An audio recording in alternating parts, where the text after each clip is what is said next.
Pesadelos em Foco.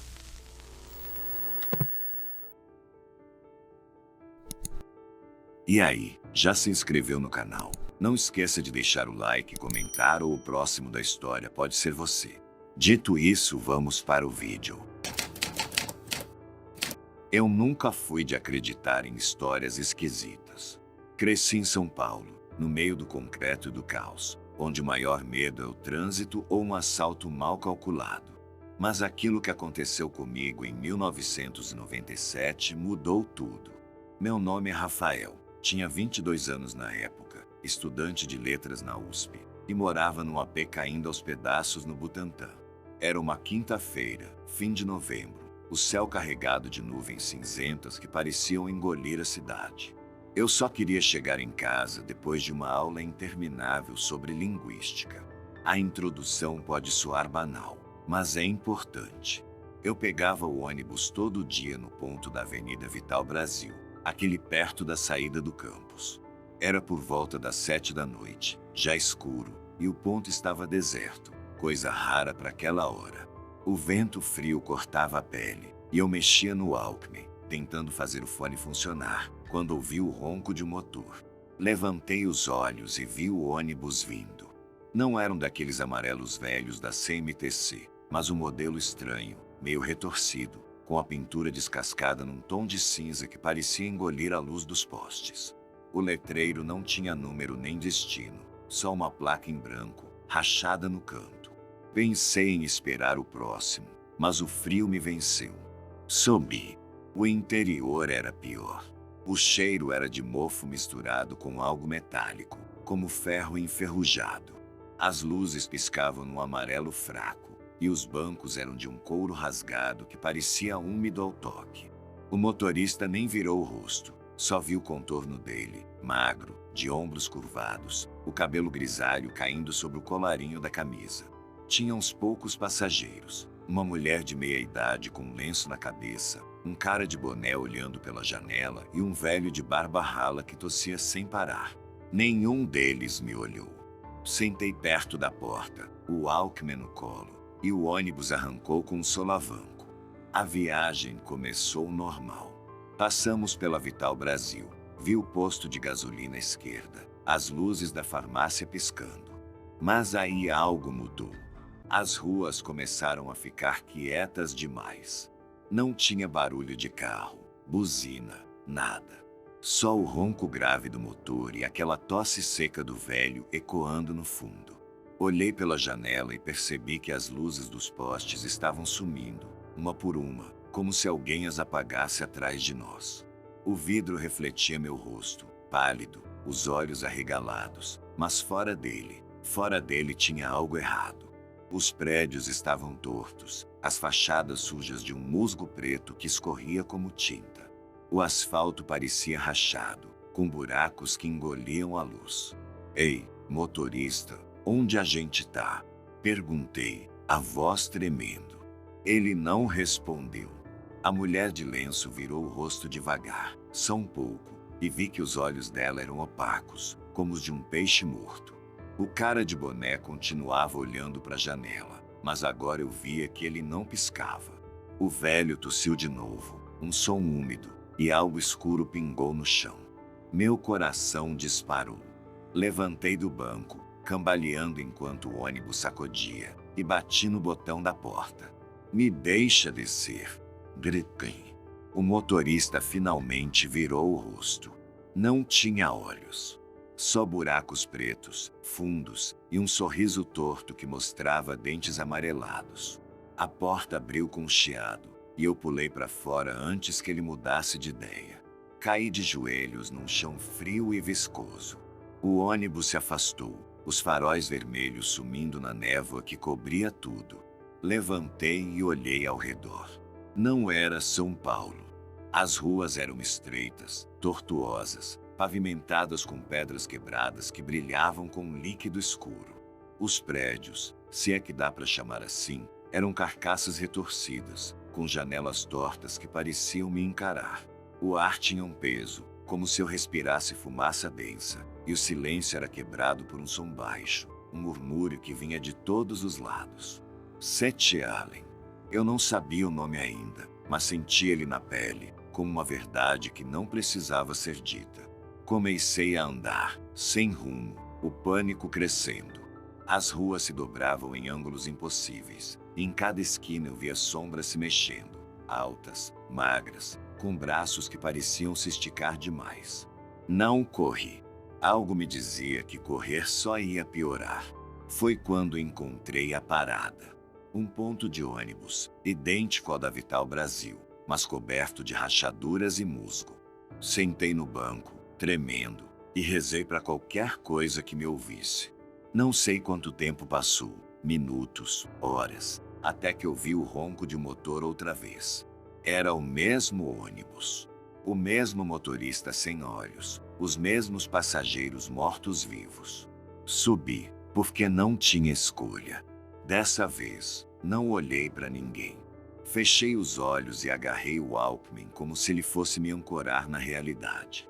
O ônibus sacolejou, o ar ficou mais leve e, quando abri os olhos, vi luzes de postes normais pela janela. Desci no ponto da Vital Brasil, o coração na garganta, e corri para casa sem olhar para trás. Cheguei no meu AP, tranquei a porta e chorei até o sol nascer. No dia seguinte, procurei o horário daquele ônibus no ponto. Não existia. Ninguém lembrava de um veículo cinza, torto, sem letreiro. Mas o pior não foi isso. O pior foi que, semanas depois, num pesadelo, eu vi o motorista de novo. Ele estava na minha rua, parado, me esperando. E desde então, toda vez que passo por um ponto de ônibus à noite, sinto aquele cheiro de mofo e ferro. Sinto que ele está lá, em algum lugar, esperando eu subir de novo. Meu nome é Clara, tenho 29 anos, e até uns meses atrás eu era só mais uma pessoa comum. Trabalho de escritório, rotina de café e Netflix, nada que valesse um filme. Mas agora eu não durmo direito. Não é só medo, é como se algo estivesse grudado em mim, algo que eu peguei sem querer. Tudo começou com um sonho, mas não foi só um sonho. Foi o toque. Era uma sexta-feira, início de outubro, e eu estava exausta depois de uma semana cheia. Deitei cedo, umas 9 da noite, e apaguei rapidinho. Não sei como explicar o que veio depois. Não foi aquele fade intranquilo dos sonhos normais. Foi como se eu caísse de cabeça num lugar que já estava acontecendo.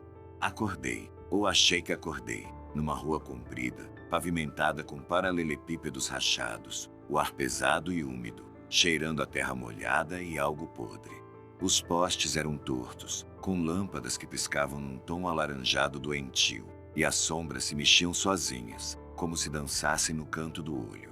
Eu sabia que não era o meu mundo, mas não sabia onde estava. Hoje eu sei, era Sete Allen. Andei sem rumo, os pés descalços gelados contra o chão viscoso. Foi quando o vi. Um homem parado no fim da rua, de costas para mim. Alto, magro, com o cabelo preso num rabo de cavalo baixo, vestindo um casaco escuro que parecia vivo, ondulando como se tivesse vento, mas não tinha.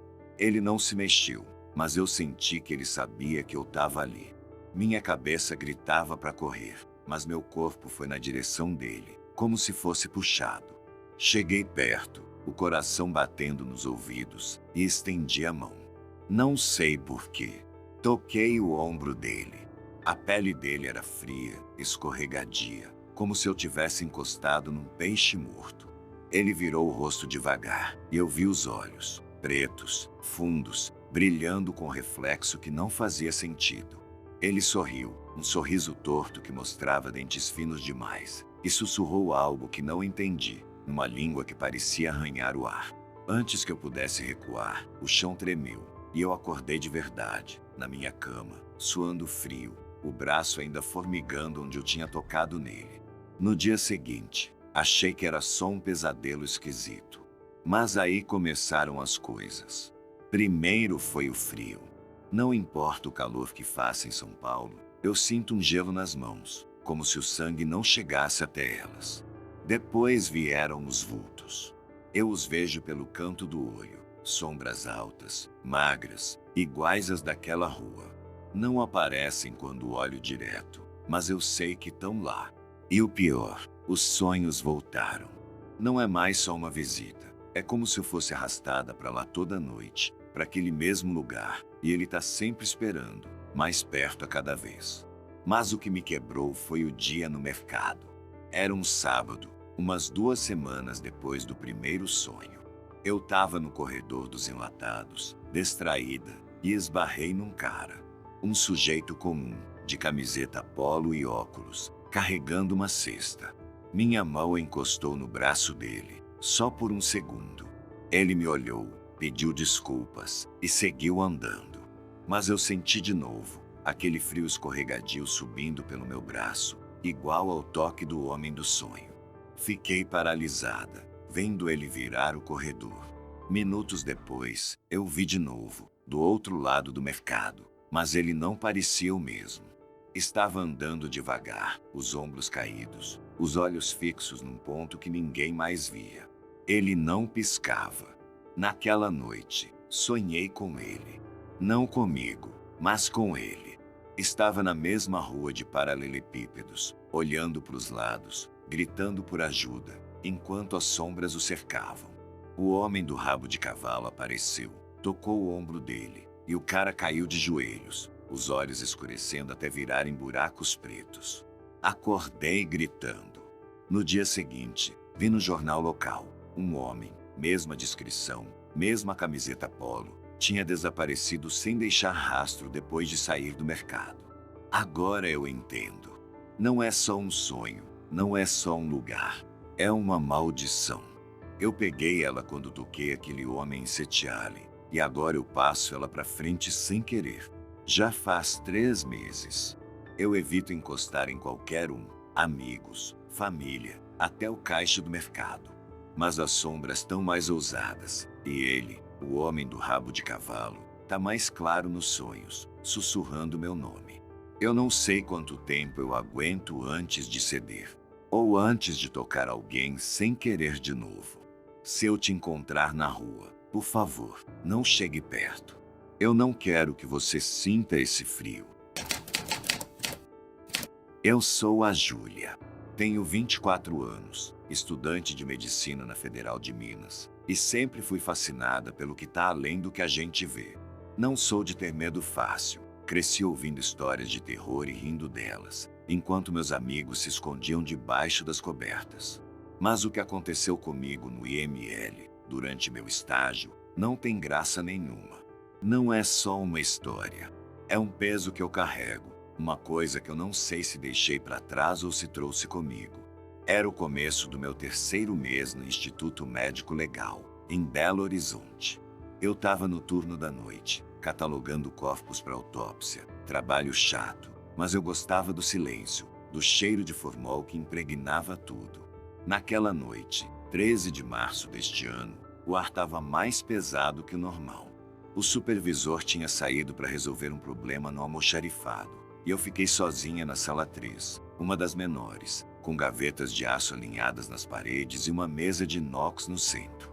Eu estava anotando os dados de um corpo não identificado, um homem de uns 40 anos, encontrado numa estrada secundária. Pele pálida, olhos abertos, fixos no teto. Nada de anormal, até eu reparar nas mãos dele. Os dedos estavam dobrados num ângulo estranho, como se ele tivesse agarrado algo com força antes de morrer. Curiosidade idiota, eu sei, mas eu toquei. No instante em que meus dedos roçaram a palma dele, o ar mudou. Não foi só um calafrio, foi como se o oxigênio tivesse sido sugado da sala. As luzes fluorescentes piscaram, e eu vi um estalo baixo, como metal se dobrando. Pisquei, e quando abri os olhos, a sala não era mais a mesma. As paredes estavam tortas, cobertas por uma crosta preta que pulsava como veias. O chão de azulejo tinha virado um emaranhado de rachaduras, com um líquido escuro escorrendo delas. O corpo na mesa não estava mais imóvel. Ele se mexeu, lento, os olhos pretos me encarando enquanto a boca se abria num grito mudo. Eu recuei, o coração na garganta, mas a porta da sala tinha sumido. No lugar dela, só uma escuridão que parecia respirar. Eu sabia onde estava. Sete Allen. Eu já tinha lido sobre isso em fóruns obscuros. Histórias de um lugar podre, um eco torto do nosso mundo, onde as coisas quebradas vão parar. Mas ler é uma coisa, estar lá é outra. O ar era grosso, com um cheiro de carne estragada e enxofre. Ouvi passos arrastados vindo de algum lugar, e sombras começaram a se formar nos cantos. Figuras altas, sem rosto, com braços que se esticavam como borracha. Uma delas se aproximou, e eu vi que não tinha olhos, só buracos que sugavam a luz. Ela estendeu a mão, e eu corri. Não sei para onde fui.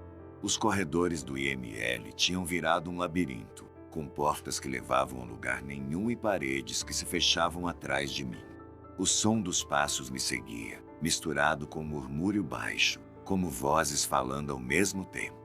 Eu tropecei num chão úmido e caí de cara num canto onde o corpo do homem estava de novo, mas agora de pé, os dedos ainda dobrados, apontando para mim.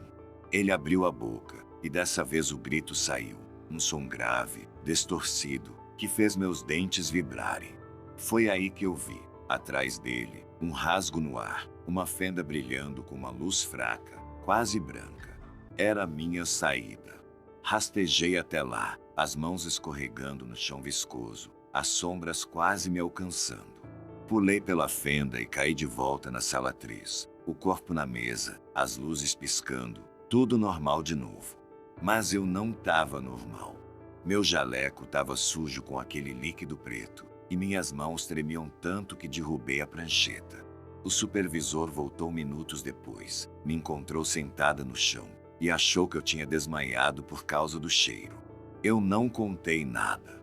Quem ia acreditar? Voltei para casa naquela noite, mas não voltei inteira. Desde então, eu vejo coisas. Reflexos que não são meus no espelho, vultos que atravessam as paredes do meu quarto. O pior é o som, aquele grito mudo que às vezes ecoa na minha cabeça, sempre à noite. E tem mais. Semana passada, fui chamada para o IML para ajudar num caso urgente. O corpo era outro, mas as mãos estavam dobradas do mesmo jeito. Eu não toquei dessa vez, mas senti o ar mudar de novo, só por um segundo. Acho que abri algo naquele dia. Ou pior, acho que trouxe algo comigo. Se eu sumir, não procurem por mim. Não no IML, não em lugar nenhum.